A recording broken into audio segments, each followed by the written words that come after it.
پھر ایک کارگزاری بھی ہے کہ میں کرتارپور گیا تھا. کرتارپور کا پتہ ہے کیا ہے؟ سکھوں کا سب سے بڑا گردوارا ہے. گرو نانک مسلمان تھے.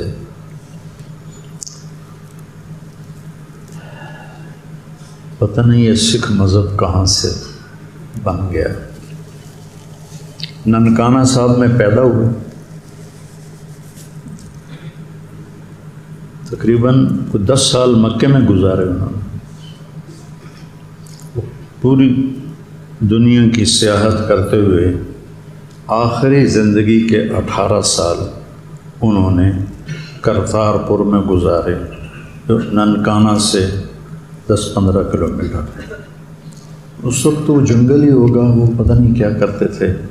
تو ان کے گرو نے بتایا کہ وہ یہاں کھیتی باڑی کرتے تھے، اور وہ آئے تھے وہاں 1521 میں، جب ابھی مغل بھی نہیں آئے تھے.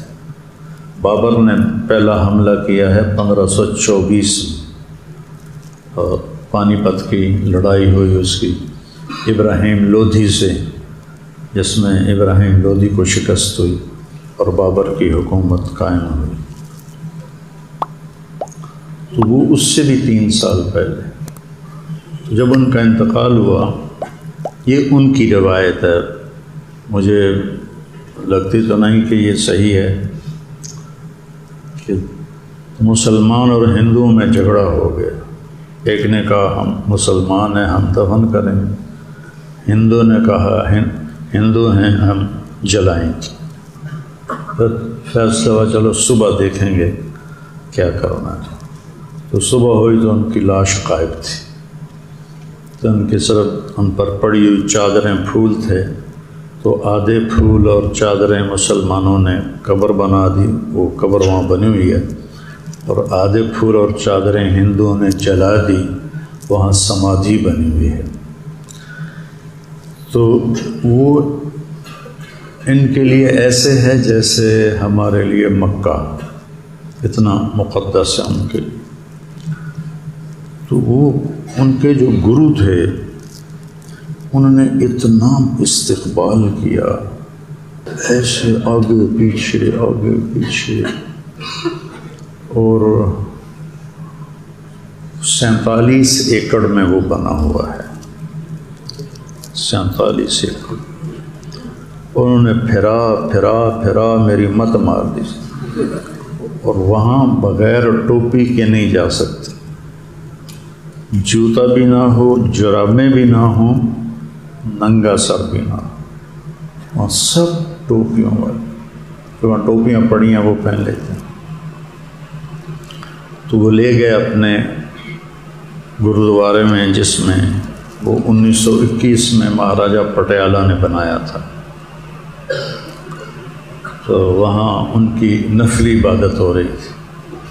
نفلی عبادت کیا ہوتی ہے؟ ہارمونیم اور طبلے کے ساتھ ایک آدمی ان کی گرنتھ پڑھتا ہے، گرمکھی زبان میں ہے.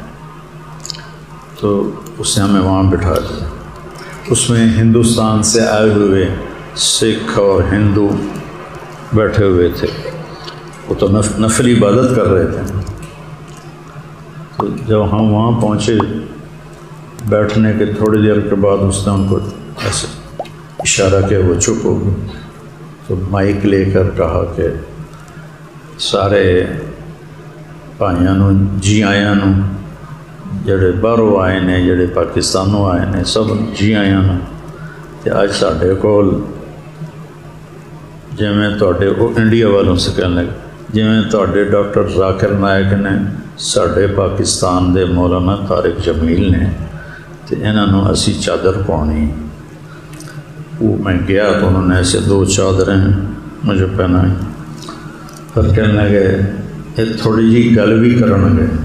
وہاں میں چکرا گیا، بھئی اب میں ان میں کیا بات کروں. تو پھر اللہ نے مجھے وہ حدیث سجھائی. میں کہ میں تمہیں ایک وفد کبیر والے اور خانہ وال کے ہندوؤں کا آیا ہوا تھا۔ ان کی ہماری آپس میں اتفاق ہو گیا تھا کہ 24 کو وہ آئیں گے تو 24 کو میں بھی پہنچ جاؤں گا۔ تو پنیت مدان ایک ہے ہندو، جو یہ اس کا یوٹیوب چینل ہے، وہ میں نے ایک دن سنا تو ہماری جو علاقے کی زبان ہے وہ بول رہا تھا، تو میں نے چوپائی کے ذمہ لگایا اس کا فون نکالو۔ فون نکالا، میں نے بات کی، میں نے کہا میں نے جاننا ہے کہ تانوں کون نہیں جانتا، ستارے سننے ہیں، کلپ سننے ہیں۔ تو اس نے آنا تھا، تو 10 مرد تھے، 3 عورتیں تھیں۔ تو پھر میں نے اپنی زبان میں وہاں یہ حدیث بیان کی کہ ساڑھے نبی کو لوگ سے پوچھا مل اسلام، نہ فرمایا اطعام الطعام و طیب الکلام، مل ایمان الصبر والسماحہ، ای الاسلام افضل من سلم المسلمون من لسانہ و یدہ، ای الایمان افضل حسن الاخلاق۔ میں دیکھو اے جڑیاں گلاں کوئی سکھ دا انکار کر سکتا ہے؟ میٹھا بول بولو، لوگاں دی سیوا کرو، صبر کرو، معاف کرو، کسی نو تکلیف نہ دیو، اپنے رویے چنگے رکھو، کسی نو اختلاف ہے، یہ ساڑھے نبی دی تعلیمات ہیں۔ جب وہاں سے اٹھے تو وہ جو وفد آیا ہوا تھا نا ہمارے جنگلی لوگ، کبیر والا اور خانہ وال کے، وہ مجھ سے کہنے لگے جو انڈیا سے ہندو آئے ہوئے تھے جی سانو وکھرا ٹائم دو۔ میں نے ان کو الگ بٹھایا اور انہوں نے وہ پورا اس کو اس کا ویڈیو بنایا۔ وہ کہنے لگا جی میں تو ڈھیر ساری گلاں کٹھیاں کیتیاں ہوئی ہیں تمہیں پوچھਣ واسطے، تو ہن تو ساریاں بھول گئی ہیں تمہیں ویکھ کے۔ میں کہا چلو یاد کر لا۔ تو پھر مجھ سے پوچھ رہا ہے اچھا بچیاں دی تربیت اساں کیویں کریے؟ کمال نہیں۔ ساڈے نبی نے فرمایا اسلام دا سب تو وڈا عمل محبت ہے، اپنے بچیاں نو محبت دیو، پیار دیو، تواڈے بن جاون، ٹوکا ٹاکی کرو گے تو تواڈے کول نس جاون۔ تو اس کے بعد ہم اٹھے، ایک ہندو کہنے لگا آج پہلی دفعہ کسی کی بات سن کر میرے دل میں آیا ہے کہ میں اسلام کا مطالعہ کروں اور میں اسلام کو پڑھوں۔ تو پھر ہمیں وہ لے گئے بارڈر پر، اور وہاں وہ دکھایا، وہ ہندو وفد آتے ہیں اور وہاں سے پھر بسوں پہ بیٹھ کر آگے جاتے ہیں۔ وہاں سے واپس ہوئے تو کہنے لگے وہ راستے میں رینجر کا ہوتا ہیڈ کوارٹر، تو ان کے کرنل کہنے لگے کہ جی وہ ہمارے سارے رینجر کہہ رہے ہیں مولانا سے ملنا ہے، تھوڑی دیر یہاں اتر جائیں۔ وہ لائن بنا کے کھڑے تھے، میں نے سب سے مصافحہ کی، پھر اس اپنے بیوی سے اور بچوں سے ملایا۔ وہ جو ہندوستان سے آئے ہوئے تھے انہوں نے کہا تسی ہانسی آؤ۔ خانہ وال کبیر والا کے ہندو ہانسی میں بیٹھے ہیں اور ہانسی والے ادھر بیٹھے ہیں۔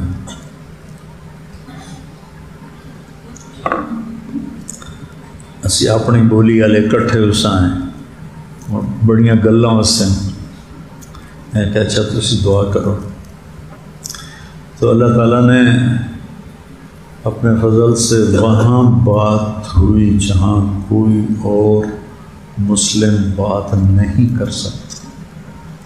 میں نے اللہ کے نبی کی حدیث سنائی تو لا الہ الا اللہ تو وہ پہلے مانتے ہیں، نبی والی اخلاق والی حدیث میں نے سنا دی تو بڑے خوش ہو گئے سب بڑے. 300 کا عملہ تھا.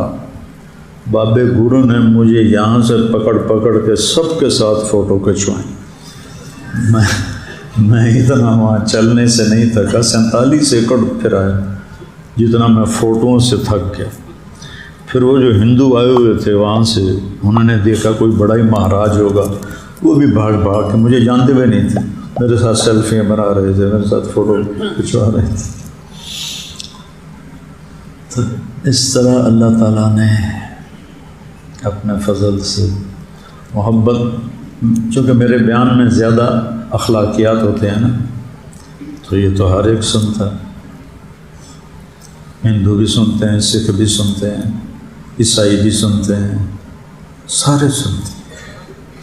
دوسرا, اللہ نے مجھے اسلام کی دعوت دینے کی توفیق دی تو ہر مسلک کے مسلمان سنتے.